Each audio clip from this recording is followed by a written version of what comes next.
Olá, seja bem-vinda, bem-vindo a mais um programa Humanamente que já está no ar. Tem gente que fala que ela é o ingrediente mais valioso que levamos da vida. Outras pessoas passam a própria vida tentando preservá-la, mesmo perdendo o tempo todo. Estudos recentes sugerem que ela se perde em pessoas que sentem mais solidão ao longo dos anos e outros mais antigos indicam que ela falta depois que o corpo já mostrou os sinais por muito, muito tempo. No programa Humanamente de hoje, a nossa protagonista é a memória. Vamos falar sobre a saúde do cérebro, estímulos cognitivos, como viver melhor. Humanamente, que você já sabe, é uma parceria aqui da Band News FM com o Instituto de Psiquiatria do Hospital das Clínicas da USP, sempre na melhor análise da imprensa brasileira. Doutor Daniel Barros, tudo bem? Tudo jóia, Rô? Eu tinha uma coisa muito importante para falar na abertura, mas eu esqueci. É brincadeira. Mas esse tema é importantíssimo, porque a população vai envelhecendo, né? E de fato, com o tempo, a memória vai caindo. A gente tem um caso, notícia recente do Joe Biden, tendo que sair da candidatura por conta dos seus déficits cognitivos, né? Então a gente se pergunta, o que fazer? Será o destino? Será que tem algo que a gente possa fazer para, sei lá, diminuir esse problema ou adiá-lo? Vamos conversar sobre isso. E mesmo nos mais jovens, né, doutor? Quanta Exato. gente com problemas na memória, problemas também de estímulos. A gente tem uma conversa a partir de agora. Nós recebemos a convidada Thaís Bento, doutora e mestra em neurologia. Thaís, seja muito bem-vinda, tudo bem? Oi, tudo bem? Agradeço a oportunidade de estarmos aqui e espero que tenhamos uma ótima discussão. E é verdade, Thaís, que a memória vai caindo mesmo? Como é que é essa nossa luta com a memória, tanto contra a idade, quanto com essa multidão de estímulos que a gente tem? Imagino que essa multidão de estímulos também seja um dos venenos contra a memória que os mais jovens mesmo percebem. Puxa, o que era mesmo? Onde é que eu tinha lido mesmo? O que era aquela informação? A gente está numa luta para preservar a memória, Thaís? É muito interessante discutir esse tema memória, porque no processo de envelhecimento cognitivo e cerebral acontecem mudanças e estabilidades no envelhecimento. E essas mudanças, elas têm marcadores específicos, etários, e muitas vezes as pessoas pensam que começa quando o indivíduo está idoso, ou com 60 anos ou mais. E, na verdade, biologicamente, essas mudanças cerebrais, elas começam a partir da terceira década de vida. Nesse sentido, é comum que as pessoas sintam uma maior lentificação em raciocínio, um maior tempo para memorizar informações recentes, uma dificuldade de atenção, mas, claro, vai se acentuando quando o indivíduo vai ficando mais velho. E aí, nesse sentido, vem a importância de discutirmos cuidados com a saúde do cérebro e formas de potencializar o desempenho das habilidades cognitivas. A analogia é inevitável, eu não consigo deixar, não sei nem se está certa a analogia, você me diz, Thaís, se está certa, mas a analogia com a força física, né, com o funcionamento do corpo, ela é inevitável, porque é isso, né? Você tá lá nos seus 20 anos e aí tá com aquela musculatura, você consegue correr, você começa a fazer musculação em 2 dias, você já tá ganhando massa. E aí a gente sabe que depois dos 30, aí começa a ficar mais importante, porque você vai perdendo massa muscular e aí você... É importante fazer academia, é importante fazer atividade física para evitar a perda que vai ser progressiva a partir daí. Essa analogia vale, Thaís? Então a gente precisa também fazer uma academia para nossa memória depois dos 30? Sim, a gente usa muito a analogia de que, apesar do cérebro não ser um músculo, se ele não for estimulado, ele atrofia.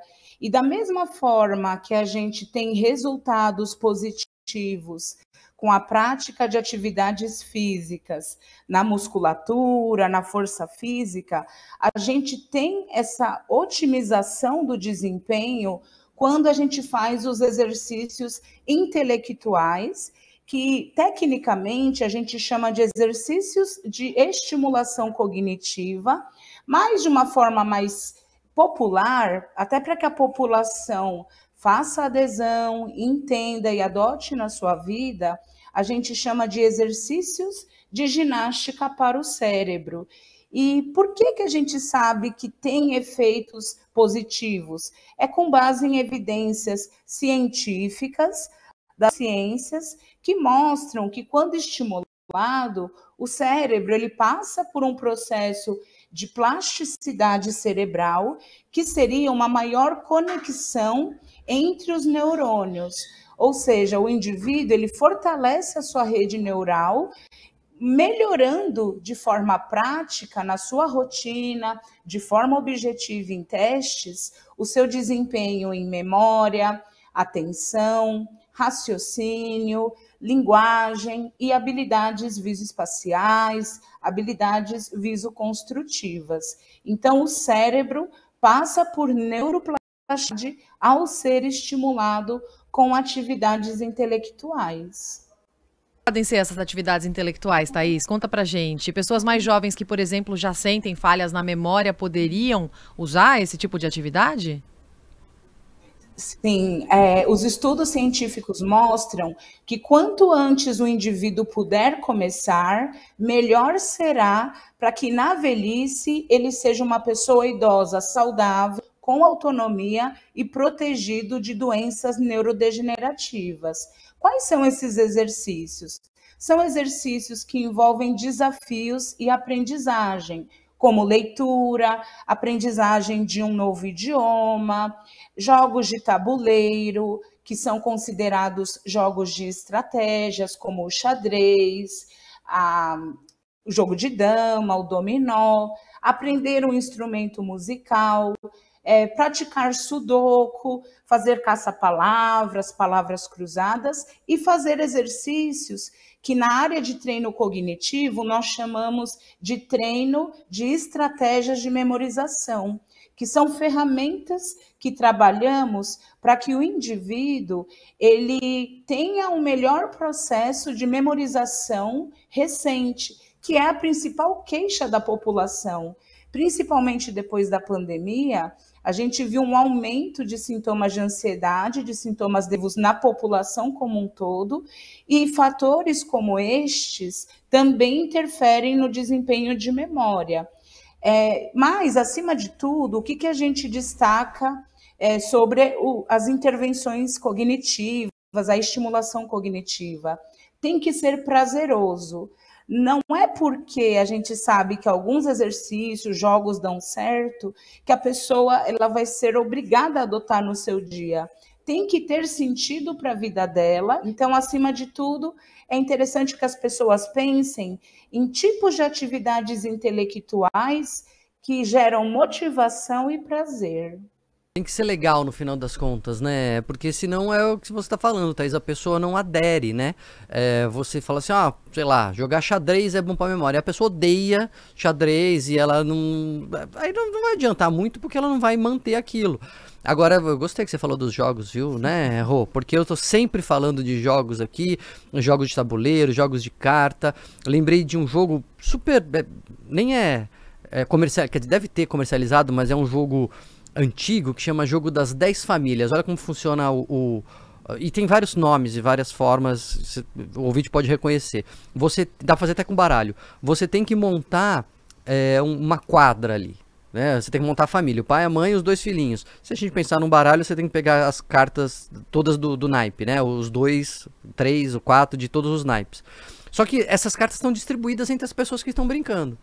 Aí se eu tenho, sei lá, um 2 de paus, eu pergunto pra você, porque eu tenho que fazer a família dos 2, né? A quadra de 2. Rô, você tem um 2 de ouro? Aí você fala, não tenho. Aí todo mundo já sabe que eu tenho um 2 na mão, porque para eu pedir um 2, eu tenho que ter tido um 2 na mão. Então a memória de todo mundo está sendo estimulada ao mesmo tempo, entendeu?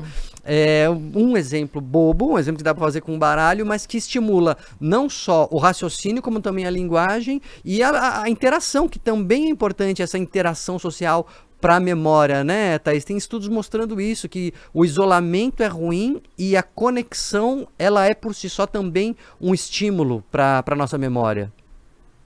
Sim, a literatura, né, os estudos científicos têm demonstrado que jogos que envolvem cooperatividade, que envolvem interação social, é um desafio cognitivo, porque o fato de nos comunicarmos envolve muitos processos cognitivos.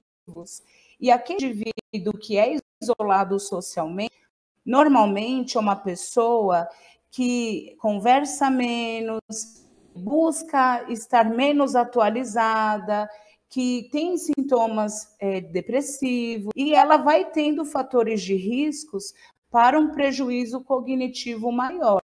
Então, a gente observa hoje que um dos fatores de riscos modificáveis para que o indivíduo não desenvolva demência é ele não estar isolado socialmente. Então, a socialização é um fator de proteção para a saúde do cérebro. Não sei se o doutor concorda comigo e com certeza pode falar também, mas hoje a gente ouve muita gente falando: eu sou muito esquecido, não consigo prestar atenção, tenho déficit de atenção. Tem uma certa banalização do TDAH, né, doutor? Do déficit de atenção. Uhum. Todo mundo tem, muita gente, enfim, precisa e usa medicamento para isso. Qual que é a sua visão, Thaís? De que forma, você falou da relação da ansiedade com o esquecimento também, de que forma esses problemas no cérebro, eles também se manifestam em efeitos corporais? Quando a pessoa tem o Alzheimer ao longo da vida, dizem que ela manifesta outros sintomas muitos anos antes. Como que é essa questão? Bom, a gente tem visto entre as diferentes faixas etárias, né, diferentes fases do ciclo de vida, as pessoas de fato terem mais queixas do desempenho de atenção, e o que temos visto de uma forma mais intensa é que adolescentes e jovens têm destacado dificuldades de memória. No contexto das gerações mais novas, né, das faixas etárias mais novas, a gente observa que privação do sono, insônia, tempo de exposição aos dispositivos digitais, eles têm interferido nos aspectos psicológicos do indivíduo. E aí ele percebe essa dificuldade na escola, no desempenho das suas atividades. Em relação ao adulto, qual é o grande marcador? São as queixas da memória. Antes, o indivíduo reclamava do seu desempenho de memória e essa percepção negativa do seu desempenho, ela não tinha um valor clínico. Hoje, o indivíduo, quando ele tem uma reclamação da sua memória, do ponto de vista clínico, tanto nas especialidades médicas quanto na equipe multidisciplinar, esse indivíduo ele é visto de uma forma diferente, como sendo um sinal de alerta, porque o que é preditivo, o que precede um prejuízo cognitivo é a autopercepção negativa, porque ele começa não só a achar que ele está diferente, é um indivíduo que se esforça menos para tarefas, que busca menos desafios, ele vai desenvolvendo gatilhos para que as suas habilidades cognitivas comecem a prejudicar. E aí começa das queixas de memória para um comprometimento cognitivo leve e, posteriormente, provavelmente para um quadro de uma demência inicial. Vira um círculo vicioso, né, Thaís? Porque a pessoa, ela sente dificuldade, sentindo dificuldade, ela se estimula menos, porque tá difícil, né? Não tá legal, e aí ela acaba se expondo menos, e se expondo menos acaba ficando ainda menos estimulada, isso piora o quadro, e aí vira esse círculo vicioso. Agora, a Roberta tinha perguntado, eu acho importante a gente falar que hoje a gente, retrospectivamente, consegue fazer essas análises, né? Puxa, a pessoa teve Alzheimer com 70 anos. Aí você olha para trás, você vê, puxa, mas com 40 anos já tinha alguma mudança no humor, já tinha alguma mudança na memória. De fato, você consegue fazer olhando para trás, mas olhando para frente é mais difícil. Por que eu digo isso? Porque a gente conversou aqui no programa, tá? Ele explicou para nós. A partir dos 30, a memória já vai mudando. Então, O fato de você sentir uma diferença na memória, ou até mesmo alguma dificuldade, não significa que você vai ter Alzheimer, né? Pode ser uma mudança normal, como a Thaís está falando, quando é uma queixa, quando a pessoa se sente diferente, tem que ser investigado, claro, porque aí pode ser uma perda já cognitiva, mas pode ser déficit de atenção, pode ser própria depressão, transtornos ansiosos, pode ser consequência da insônia, pode ser um monte de coisa, né? Então, só para fazer isso, essa diferença, você olhando para trás na vida de alguém que tem Alzheimer, você consegue ver, lá atrás tinha alguns sinais, mas você olhando na vida de um jovem agora, você não consegue prever que a partir, só por conta das queixas que ele tem agora, ele necessariamente vai ter Alzheimer. Agora, na dúvida, vamos todo mundo fazer academia cerebral, né, Thaís? Vamos todo mundo jogar cartas, jogar jogos de tabuleiro, ouvir aqui as indicações do Humanamente, que sempre tem indicação de jogo legal, leitura legal, né, Rô? Sim, com certeza. Mas como é que a pessoa mais jovem também, a Thaís pode falar, e o doutor também, sobre esse assunto, como é que a pessoa mais jovem, ela sabe se esse déficit na memória, de fato, é um TDAH, por exemplo? Bom, quando, né, o que o doutor Daniel traz, o que nós, profissionais da equipe multidisciplinar, olhamos como parâmetros é quando está prejudicando as atividades rotineiras do indivíduo e a sua interação social. Esse é o principal parâmetro, porque quando está atrapalhando a execução das tarefas rotineiras, é porque as habilidades cognitivas estão precisando de uma atenção especializada. Mas também queria trazer um ponto que é muito comum de vermos nas famílias, que é associarem aspectos negativos que acontecem com o indivíduo ao envelhecimento normal. Então, muitas vezes, as famílias, os filhos, os cônjuges, eles comentam durante consultas o seguinte: olha, vendo agora essas perguntas, eu vejo que meu pai já apresentava dificuldades anteriores, como o próprio doutor Daniel mencionou. Por que eu estou trazendo isso? Porque eu gosto de frisar que o envelhecimento cerebral tem estabilidades e mudanças. Então, apesar de termos mudanças, né, nós temos mudanças, mas não tem apenas mudanças. Existem habilidades que se mantêm preservadas no indivíduo quando ele está numa idade avançada. O que acontece com a sociedade? Pensam que tudo que é negativo é do envelhecimento normal. E aí não procura por ajuda profissional. E quando costumam procurar, é porque já está numa gravidade maior. Ô, Thaís, você quer falar, doutor? Não, porque é bem importante isso, acho que o ouvinte fica alerta, né, Rô? A gente muitas vezes coloca na conta do envelhecimento, ele é assim mesmo, né? Envelhecer é assim mesmo, ele tá assim porque ele já é idoso mesmo. Não, calma. Tem, o que a Thaís falou, gostei desse termo, tem estabilidades, a pessoa, ela é ela. Eu sou o Daniel quando eu era jovem, sou o Daniel adulto, sou o Daniel já quase idoso, você é o Daniel idoso, tem uma estabilidade. A quebra, né, de padrão chama atenção, não tem que colocar tudo na conta do envelhecimento, não. Porque a gente sempre fala aqui no Humanamente, desconfiou, procura um atendimento, procura uma atenção. É melhor procurar e não ser nada do que ser alguma coisa se não procurar.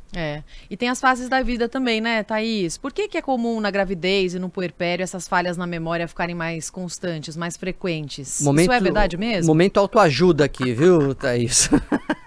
Bom, é interessante essa temática, porque além do puerpério e da gestação, também tem se estudado o período da menopausa, né? Pré-menopausa, da menopausa, porque envolvem mudanças hormonais.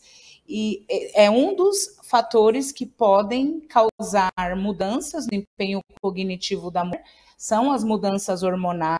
Inclusive, há uma forte vertente de estudos que tentam justificar a maior incidência de demências em mulheres do que em homens, como sendo associadas a essas mudanças hormonais no envelhecimento. Mas, tanto no período do puerpério, como na menopausa, há também interferências nos aspectos psicossociais. É interessante os ouvintes saberem que memória não é apenas a gravação. A memória começa com o processo da atenção. E se a gente está atento e focado, a gente tem um bom processo de memorização. Então, fatores como hormônios e os impactos que as mudanças hormonais causam nos aspectos emocionais acabam também interferindo no desempenho cognitivo, tanto de gestantes como pessoas mais maduras que estão na menopausa. Então, existe essa relação que a ciência tem estudado. Muito bem, aí um dos fatores que está protegendo aqui a Rô, nossa puérpera ainda, né? Sei lá, Acho 7 que sim, meses, acho né? que sim. É a atividade física aeróbica, que a Rô corre, é corredora, já resgatou as suas corridas, também ajuda, né? A gente falou muito da academia cerebral aqui, dos jogos, das atividades cognitivas, mas a atividade física também é muito importante para proteger o envelhecimento, proteger do envelhecimento cerebral, inclusive a própria memória, né, Thaís? Não pode descuidar dessa parte também. Com certeza. É até interessante a temática do programa, né, Ser Humanamente, porque quando a gente fala de cuidados com a saúde do cérebro, em ter uma mente saudável e ativa, nós estamos falando de um olhar global para o indivíduo.